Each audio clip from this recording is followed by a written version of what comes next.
오후 내내 사람들은 산 기슭을 오르내리면서 복잡한 게임을 벌였다. 그게 정확히 무슨 게임이었는지, 참여자들이 어떻게 편을 이루었는지 루시는 쉽사리 깨닫지 못했다. 이거 목사가 심상치 않은 눈길로 그들을 맞았다. 샬롯이 사소한 이야기를 계속 늘어놓음으로써 그를 물리쳤다.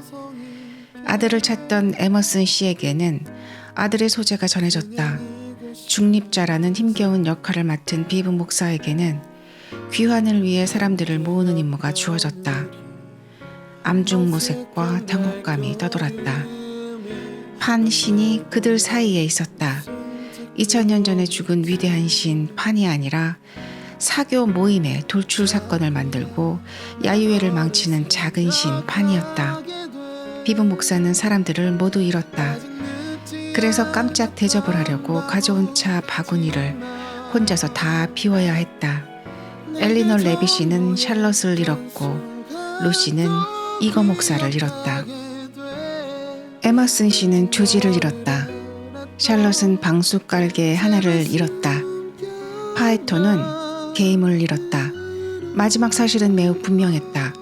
파에토는 옷깃을 세우고 마부석에 올라앉으면서 날씨가 급격히 나빠질 것 같다고 말했다. 어서 떠나야 해요. 그 시뇨리노는 걸어올 겁니다. 그 먼 길을? 몇 시간은 걸릴 텐데. 파에톤의 말에 비브 목사가 물었다. 그렇죠. 저도 그분한테 별로 현명한 일이 아니라고 말했어요. 그는 사람들의 얼굴을 보지 않았다. 어쩌면 패배는 그에게 가장 끔찍한 결과를 안겨줄지도 몰랐다.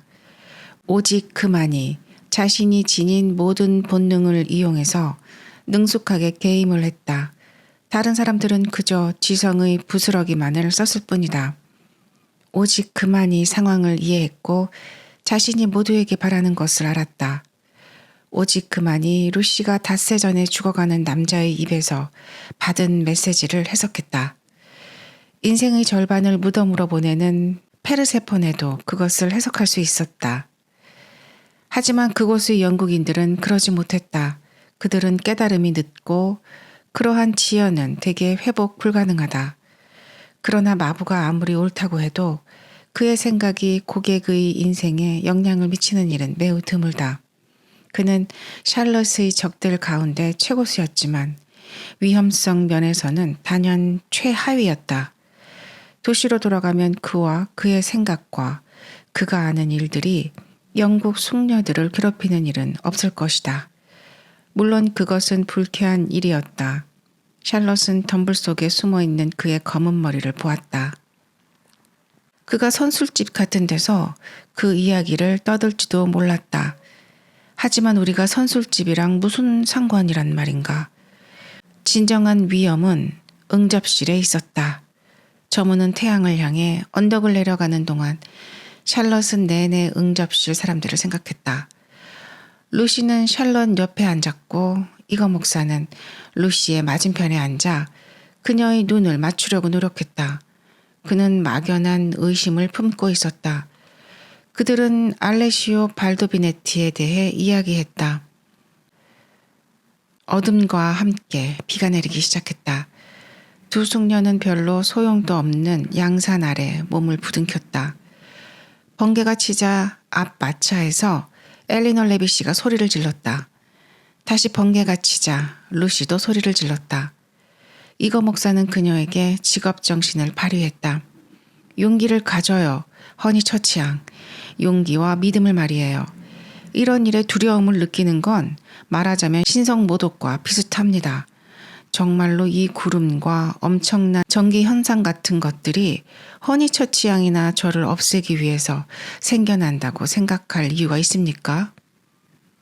아니요, 물론 그건 과학적인 관점으로 보아도 우리가 벼락을 맞을 가능성은 극히 적습니다.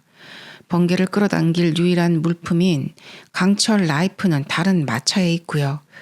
게다가 어쨌든 걷는 것보다는 이렇게 마차를 타는 편이 훨씬 안전합니다. 용기와 믿음을 가져요. 루시는 모포 아래서 사촌 언니의 손이 자신을 다정하게 누르는 것을 느꼈다. 때로 우리는 공감의 손길이 너무나 간절한 나머지 그것이 정확히 무엇을 의미하는지, 나중에 그로 인해 얼마나 큰 대가를 치러야 하는지 생각하지 못한다. 샬롯은 이 시기적절한 근육 운동으로 수시간의 설교나 대질 신문으로도 얻지 못했을 많은 것들을 얻었다. 두 마차가 멈춰 섰을 때 그녀는 다시 한번 같은 동작을 했다. 피렌체까지는 이제 절반쯤 남았다. 이거 목사님, 여기 좀 도와주세요. 통역이 필요합니다. 비브 목사가 말했다. 조지 말입니다. 그쪽 마부한테 조지가 어떤 길로 갔는지 물어봐 주십시오. 녀석이 길을 잃을지도 몰라요. 죽을지도 모르고요. 에머슨 씨가 소리쳤다. 가보세요, 이거 목사님. 우리 마부한테는 묻지 마세요. 이 마부는 아무것도 몰라요. 가서 비브 목사님을 도와주세요. 저 남자는 지금 제정신이 아니군요. 샬럿이 말했다. 죽을지도 몰라요. 죽을지도 모른다고요. 에머슨 씨가 소리쳤다. 전형적인 행동이지요. 저런 유형의 사람들은 현실과 맞닥뜨리는 일을 견디지 못해요. 주제 목사가 마차에서 내리면서 말했다. 저 사람 어디까지 알아요? 둘이서만 남자 로시가 조용히 물었다. 샬럿, 이거 목사님이 어디까지 알아요? 아무것도 몰라. 아무것도. 하지만 샬럿은 마부를 가리켰다. 저 남자는 다 알아. 손을 써야 할 것 같아. 그녀는 지갑을 꺼냈다. 하층 사람들하고 얽히는 건 끔찍한 일이지. 저 사람은 다 봤어. 그녀는 여행 안내서로 파에톤의 등을 툭툭 치며 침묵이라고 말하고 1프랑을 건넸다. 걱정 마십시오. 그리고 남자는 돈을 받았다. 더불어 이러한 하루의 마무리도 기꺼이 받아들였다. 하지만 이 세상의 처녀인 루시는 그에게 실망을 느꼈다. 길 위에서 엄청난 폭음이 일었다. 폭풍이 머리 위로 걸린 전차선을 덮쳐서 지지대 하나가 무너진 것이다. 마차를 세우지 않았다면 그들이 사고를 당했을지도 몰랐다. 이 사건은 신의 가호로 여겨졌고 그러자 우리 일상에 윤기를 더해주는 사랑과 믿음이 봇물 터지듯 쏟아나왔다. 일행은 모두 마차에서 내려 서로를 끌어안았다. 지난 과오를 서로 용서하고 용서받는 것은 기쁜 일이었다. 잠시 동안 그들은 선이 지닌 놀라운 가능성을 절실히 느꼈다. 하지만 연륜이 있는 사람들은 금세 제정신을 찾았다. 뜨거운 감정이 최고점에 다다랐을 때 그들은 이 모든 일이 신사숙녀 품위에 걸맞지 않은 일임을 깨달았다. 엘리너 레비시는 그대로 마차를 몰았더라도 사고를 당하지는 않았을 거라고 재빨리 계산했다. 이거 목사는 조용히 기도를 했다. 하지만 어둠에 잠긴 수 킬로미터의 진창길을 헤치고 가는 마부들은 드리아스와 성인들에게 매달렸고 루시는 샬럿에게 매달렸다. 샬럿, 키스해줘요. 다시 한번 키스해줘요. 언니밖에는 아무도 날 이해하지 못해요. 언니가 나더러 조심하라고 했는데 나는 내가 어른이 되어가고 있다고 생각했어요. 울지 마 루시. 진정해. 난 고집불통의 바보였어요. 언니가 아는 것보다 훨씬 더 한심한 바보였어요. 한 번은 강가에서. 하지만 정말 그 사람이 죽는 건 아니겠죠? 설마 죽지는 않겠죠? 그런 생각이 들자 참여하기가 어려웠다. 실제로 그 도로만큼 폭풍이 심한 곳은 없었다. 하지만 눈앞에서 큰 사고의 위험을 겪어보니 다른 사람들에게도 모두 그런 위험이 닥칠 것만 같았다. 안 그럴 거야. 그러지 않기를 바라자.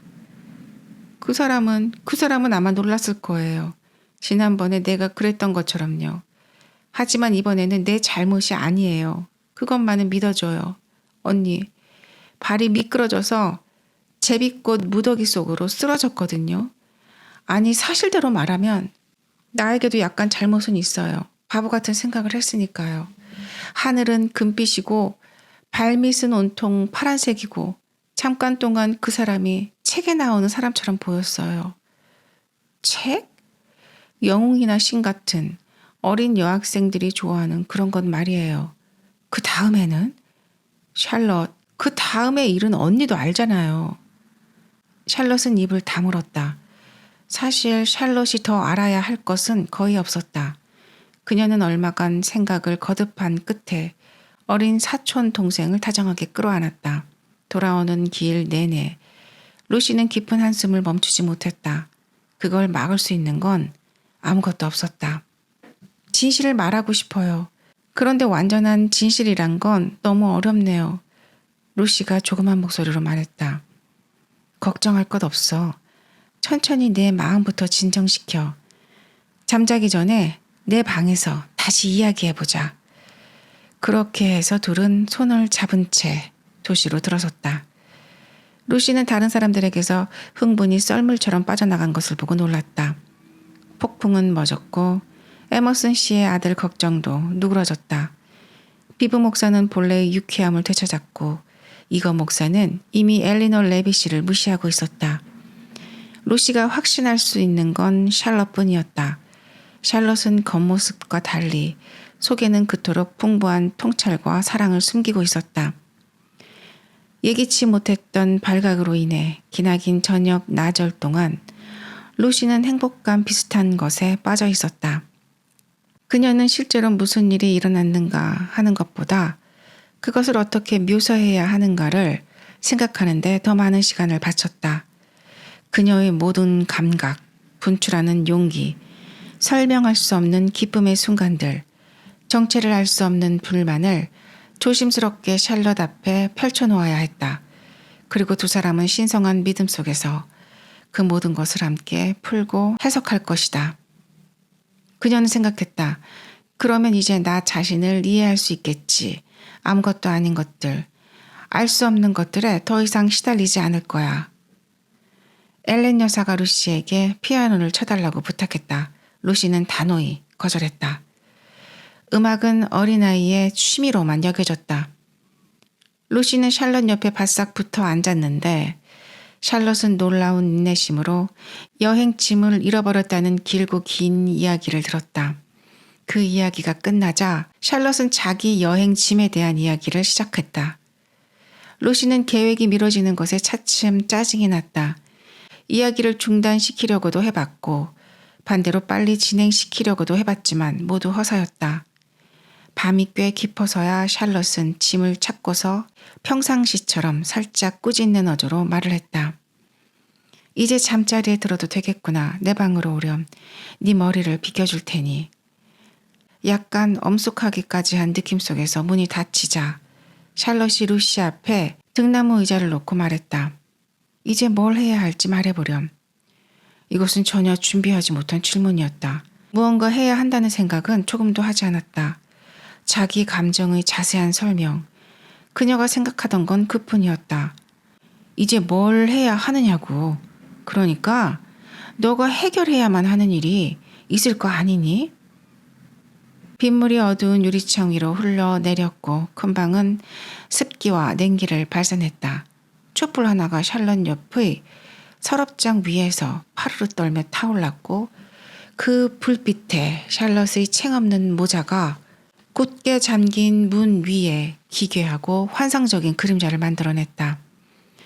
어둠 속에서 전차가 요란스러운 소리를 울리면서 지나갔고 루시는 뭐라 설명할 수 없는 슬픔을 느꼈지만 그녀의 눈은 이미 마른 지 오래였다. 그녀는 눈을 들어 천장을 보았다. 색깔도 형체도 희미해진 크리핀과 파손이 있었다. 기쁨이 헛개비가 되어 있었다. 비가 벌써 4시간째 내리고 있어요. 그녀가 가까스로 말을 꺼냈다. 어떻게 그 남자 입을 막을 거니? 마부 말이에요? 얘가 지금 무슨 소리야? 조지 에머슨 말이다. 언니 말이 무슨 뜻인지 모르겠어요. 그 남자가 떠버리는 걸 어떻게 막을 생각이냐고. 그런 이야기를 하고 다닐 사람 같지는 않아요. 나도 그 청년을 호의적으로 평가하고 싶어. 하지만 불행히도 나는 그런 유형의 사람들을 몇 번 만나봤어. 그런 자들은 자기가 거둔 성과를 혼자 간직하는 법이 없단다. 성과라고요? 불쌍한 루시. 그러면 그 남자한테 이런 일이 처음이었을 줄 아니? 이리 와서 내 말 좀 들어봐.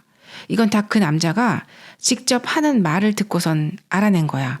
지난번 점심 때 그 남자가 엘렌 여사랑 토론하던 거 생각나니? 한 사람을 좋아하는 건 또 다른 사람을 좋아하는 특별한 이유가 된다. 어쩌고 하면서 말이야. 네. 내가 괜히 순진한 척하는 건 아니야. 그 청년도 악당이라고까지는 할 수는 없겠지. 하지만 너도 알다시피 품격 같은 것과는 거리가 먼 사람이야. 살아온 인생이 그렇고 받아온 교육이 그러니까 어쩔 수 없지. 하지만 정작 중요한 이야기는 진척을 못 시켰구나. 그래, 어떻게 할 생각이야? 그에게 말하겠어요. 언니의 친절은 제가 평생 잊지 않겠어요. 하지만 언니도 말했듯이 이건 제 문제예요.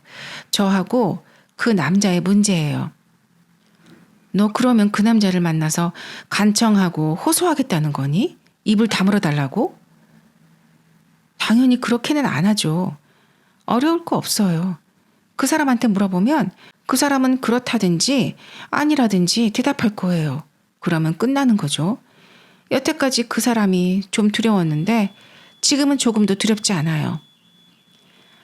루시, 하지만 너 때문에 두려워하는 거야. 너는 아직 너무 어리고 세상을 몰라. 훌륭한 사람들 사이에서만 살아서 남자들이 어떤 존재인지, 여자를 모욕하는 걸 얼마나 야만적으로 기뻐하는지 상상도 못해. 그걸 막는 길은 곁에서 다른 여자가 보호해주는 것밖에 없어. 오늘 오후만 해도 그렇지. 내가 마침 거기 가지 않았더라면 어떻게 됐겠니? 모르겠어요. 내가 가지 않았다면 어떻게 됐겠어? 모르겠다고요. 루시, 그의 모욕을 받고 뭐라고 응대할 생각이었니? 생각할 시간이 없었어요. 언니가 왔으니까요. 그래. 하지만 뭐라고 말했을지 말해줄 수 없겠니? 아마도. 그녀는 말을 멈추었다. 그리고 빗물이 흘러내리는 창가로 가서 눈에 힘을 주고 어둠을 응시했다. 자신이 뭐라고 말했을지 알 수 없었다. 그렇게 창가에 서 있지 마. 길에서 다 보이니까. 샬럿이 말했다. 루시는 그 말에 따랐다. 그녀는 샬럿의 지배 아래에 있었다. 도입부에 펼쳐놓은 자기 모멸의 테마를 이제 와서 빠져나가기는 불가능했다. 두 사람 모두 그녀가 조지와 직접 만나서 문제를 해결하겠다는 제안에 대해서는 두 번 다시 언급하지 않았다. 샬럿은 한탄하는 어조가 되었다. 여기 쓸만한 남자가 있다면 얼마나 좋을까. 너하고 나는 그저 여자 둘뿐이니. 비브 목사님은 믿을 수 없어. 이거 목사님이 있지만 너가 그분을 믿지 않으니 어쩔 수 없고. 아, 프레디라도 있었다면. 그 애가 비록 어리지만 누나가 모욕당한 걸 보면 사자처럼 들고 일어날 텐데. 하나님 감사합니다. 기사도가 다 죽은 건 아니야. 여성을 존경할 줄 아는 남자들이 아직도 조금은 남아있으니까. 내일 아침 기차를 타려면 쉽지는 않겠지만 시도는 한번 해보자. 무슨 기차요? 로마로 가는 기차. 로마로 가는 기차가 몇 시에 출발하는데요? 8시. 시뉴라 베르톨리니가 화내지 않을까요? 그야 감수해야지. 일주일치 숙박료를 다 내라고 할 거예요. 그렇겠지. 어쨌거나 우리한테는 바이스 모자가 먹는 호텔이 훨씬 편할 거다. 거기서는 오후의 차가 무료로 제공되니? 네, 하지만 포도주 값은 따로 내야 해요. 이 말을 한 뒤 루시는 입을 꾹 다물고 꼼짝도 하지 않았다. 그녀의 지친 눈앞에 샬럿의 모습이 꿈속의 형체처럼 흔들리며 이질어졌다. 둘은 옷을 싸기 시작했다. 로마행 기차를 타려면 머뭇거릴 시간이 없었다. 샬럿의 재촉에 따라 두 방을 왔다 갔다 하는 루시에게는 마음속에 미묘하게 있는 아픔보다 촛불 아래서 짐을 싸야 하는 불편함이 훨씬 더 크게 느껴졌다. 실용주의자이지만 실용적 능력은 떨어지는 샬럿은 빈 여행 가방 옆에 무릎을 꿇고 앉아서 두께와 크기가 다양한 책들로 가방 밑바닥을 깔려는 시도를 헛되이 하고 있었다. 그녀는 두세 번쯤 한숨을 쉬었다. 구부린 자세가 허리를 아프게 했기 때문이다. 아무리 감추려 해도 자신은 늙어간다는 느낌이 들었다. 루시가 방에 들어오다가 그 소리를 듣고 까닭을 알 수 없는 충동에 휩싸였다. 그녀는 그저 자신이 인간적인 사랑을 좀 주고받을 수 있다면 촛불도 더 잘 타고 짐 싸기도 더 쉬워지고 세상도 더 행복해질 것 같다는 느낌이 들었을 뿐이다. 그 충동은 그날 이미 경험했지만 지금처럼 강렬하지는 않았다. 그녀는 무릎을 꿇고 앉아서 조용히 샬럿을 끌어안았다. 샬럿도 루시를 다정하게 끌어안았다. 하지만 그녀는 바보가 아니었다.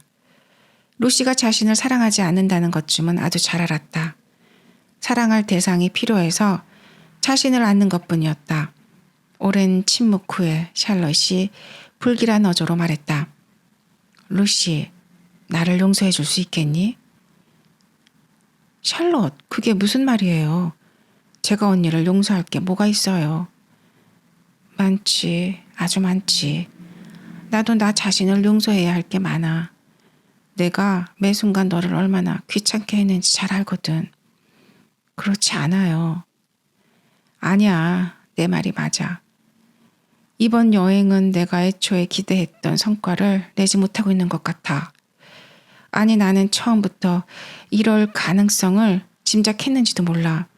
너한테는 좀 더 젊고 강하고 너를 잘 이해해주는 사람이 필요했어. 나는 너무 세상사에 관심이 없고 촌스럽잖니. 너 짐을 싸고 풀고 하는 것밖에는 할 줄 아는 게 없지. 언니, 그래도 나한테 위안이 되는 게 있다면 그건 너가 좀 더 마음이 잘 맞는 사람들을 찾아서 나를 남겨둔 채 외출을 자주 나갔다는 거야. 여자의 본분에 대해 내가 가진 보잘것없는 견해가 필요 이상으로 너를 괴롭히지 않았기를 바란다. 이 방들 문제만 해도 너가 원하는 대로 했으니까. 그런 말 하지 마세요. 나는 실패했어. 너를 즐겁게 해주는데 말이야. 너 어머니가 맡긴 임무를 실패했어. 나한테 그렇게 잘해주었는데 이런 재난을 막지 못했으니 내가 어떻게 너 어머니 얼굴을 볼 수 있겠니? 언니, 어머니는 이해하실 거예요. 이번 일은 언니 잘못도 아니에요. 그리고 재난도 아니고요. 내 잘못이고 이건 재난이야. 너 어머니는 결코 나를 용서하지 않을 거야. 당연하지. 나한테는 엘리너 레빗이하고 친구가 될 권리가 없었어. 왜요?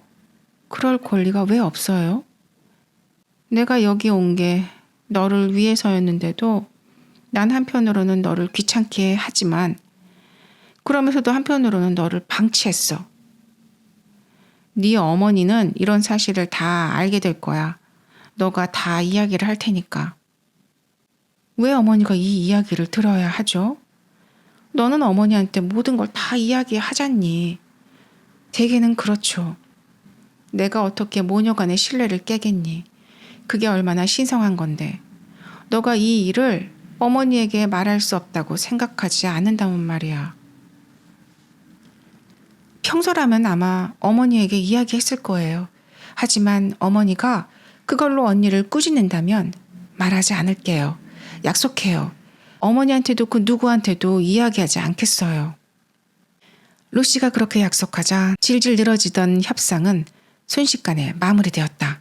샬럿은 루시의 양쪽 뺨에 가볍게 키스를 하고 잘 자라고 인사한 뒤 루시를 자기 방으로 돌려보냈다.